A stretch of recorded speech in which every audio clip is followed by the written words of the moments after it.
preaching, the time that he received the message, he never go outside. Just give me one country. Don't just speak and try to convince them. Just when you come back, give me one country that Jesus stepped. You said he's a global prophet.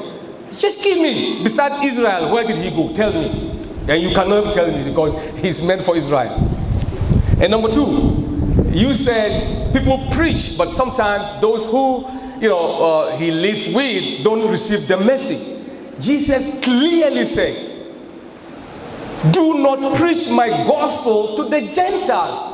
I am sent only, unless you are telling me that he came for the whole world. But he is telling me in your book that he came for the Jew. So between you and him, somebody's lying. And I believe you are the liar, not him.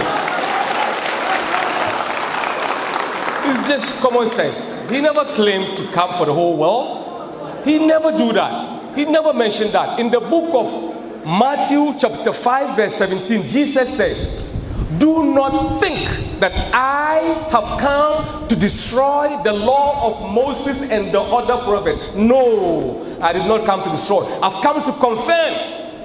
Heaven and earth will pass, but a doodle or a dot from the law shall not pass till all is fulfilled. And whoso therefore teach someone how to do good about the law of Moses will become great. But whosoever cancel a single law from the book of Moses will become little, least in the commandment. He is following the law of Moses. He never come with a religion. He never create a religion.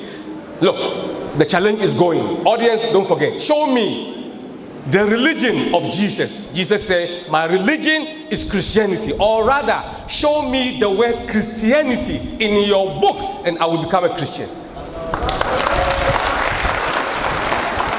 What was his religion? What was his religion?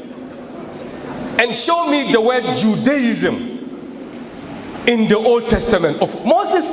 What was his religion? What was the religion of Moses? What is the name of the religion of Abraham, of Isaac, of Jeremiah, of Nehemiah, Obadiah, Joshua, Samuel? All of them is never mentioned in the Bible, not even once. The religion came at the end. Allah chose Islam. The Quran mentioned the religion. Inna Dina indallahi Islam. The religion that Allah have chosen is submitted to the will of Allah.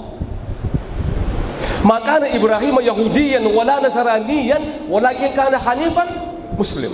Abraham was not a Jew, nor was he a Christian, but he is someone who is upright, who followed the law of God. So Islam is the religion. It's a mechanical name that Allah have chosen. So we say all of them were Muslims. Why? If God, you believe that God said, Noah, go and build the boats. Noah went and built the boat. God said, Noah, do this. Noah does that. God said, Noah, don't do that. Noah wouldn't do it. One word for that is submitting to the will of God. Whatever Allah asks him, he does. The one word for that in Arabic is Muslim. Anyone who submits. Moses, what was his religion? Not Judaism. It was not Judaism. Show me. Jesus, his religion, Christianity. The word Christian mentioned only 3 places in the Bible, long after Christ left the earth. So in the day of judgment, and you see Jesus, he said, Jesus, Salam alaikum, Shalom alaikum. That's what they say. Now you don't call Shalom alaikum.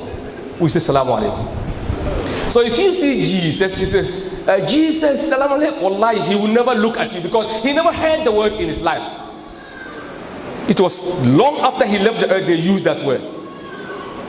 So what was his religion? His religion can be inferred in your book.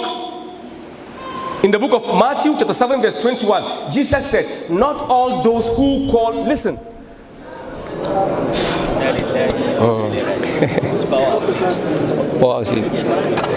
He said, I and my Father are one, to show that Jesus Christ is God. And the topic is not, is Jesus God? So, but I'm still going to have to answer it. You see, we call this verse or this quotation contextualization. He's taking it out of context because he's quoting the text, leaving the before and the after text. What he was quoting was John chapter 10 verse 30, where Jesus said, I and my Father are one. But if I said I and Sheikh are one, you would need explanation. What do you mean you are one? I mean, he's Hausa and you are Fulani, he went to this. Oh, I said, well, because he's a Muslim, I'm a Muslim. You have to explain. So when Jesus said, I and my Father are one, that is the text. But if you look at the context, what does he actually mean? You could find that in the same John, the 10, verse 23. If you read down to verse 30, you will understand. I'm going to read from my head. The pastor can check it out. And Jesus walked in the Solomon's temple alone. And the Jewish came and surrounded him, brandishing their finger. And they said unto him, if thou art the Christ, tell us plainly, thou being a man, make it thyself a God. Jesus said, I have told you, and you don't believe in me. My sheep, they hear my voice, and they follow me. And I give them eternal life. No one amongst you can take them, my disciple, out of my hand. Neither can you take them out of God's hand. Because I and my Father are one. Do you see the context?